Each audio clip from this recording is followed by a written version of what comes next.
تاسو خو ډېر ښکلی سوال وکړو چې د 2018 الیکشن چې کوم دی نو هغه مونږ تاسو ټولو ته پته ده چې هغه الیکشن څنګه و.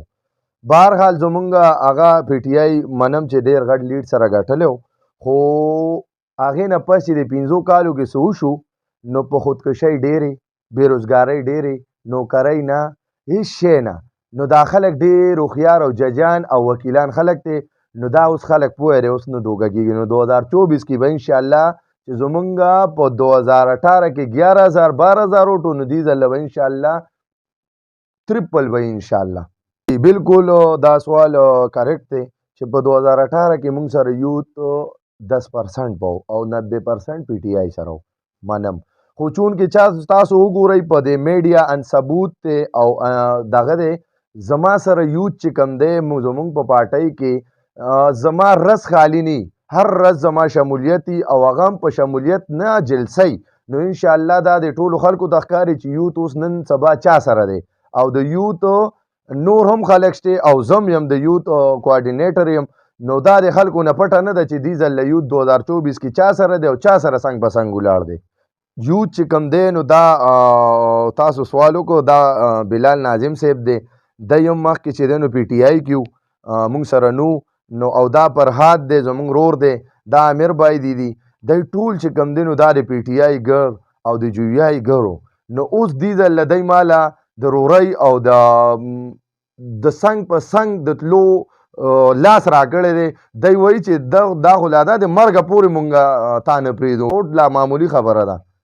دا زما کلی دی، د دې کوڅه ماته معلومه ده، د دې مسایل ماته یو معلوم دی.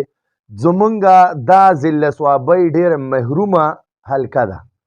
چونکې تاسو وګورئ په 2018 کې مونږ له الله پاک یو ډېر ګولډن چانس راکړ، خو هغه چانس داسې خلکو له لړ چې هغې مونږ له پیده را نه کړه. نو انشاءالله دې ځل به شیراز خان له الله پاک دا چانس ورکوي. نو انشاءالله مونږ ته د ضلع صوابۍ خو د ټوپۍ او ګدون خو پرېږدي ده، زمونږ ته د ضلع صوابۍ ګوټ او یو مسله معلومه ده انشاءالله.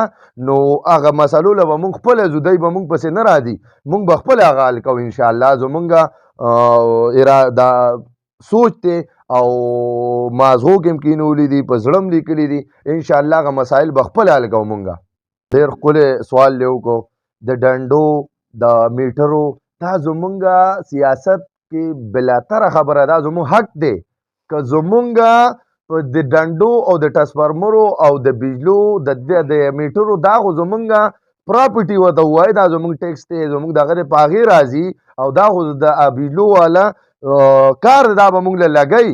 زمونږ سیاست چې کوم دی کالجونه، هسپتالونه، روډونه، غټې پروجیکټ یې راړلو، نو دا به زمونږ سیاست انشاءالله. او زمونږ سیاست د تاسو ته زمونږ د قائد میاں محمد نواز شریف سیاست هم تاسو ته پته ده چې زمونږ که میټرو بس میټرو شو، که اورنج شو، که سی پیک شو، که داسې نور د ډیمونه شو، نو زمونږ دا سیاست دی. زمونږ نور سیاست د ډنډو د چرګو د اګو ماګو دا سیاست زمونږ نشته.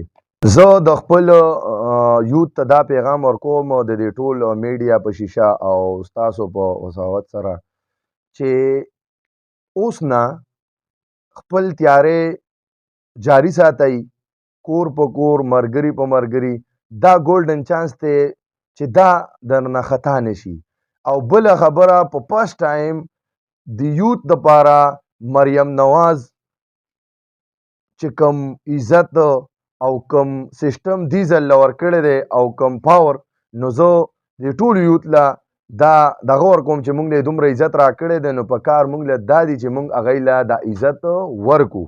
مونږ له عزت راکړی دی نو مونږ له دا مو د منافقت نښه ده چې مونږ له یو سړي عزت راکړو او مونږ وله ورنکړو. نو دا زه عاجزانه سوال او عاجزانه درخواست ته کوم چې دې ځل له کلک په کلک بیا محمد نواز شریف سره پیمنون سره کلک په کلک ودرېږئ. یار دوست چې څومره تاسو کې زور او خپل طاقت وښیئ او د بیا محمد نواز شریف او د ازمري په دغه کې استعمال کوئ، اوټ ولا ورکوئ.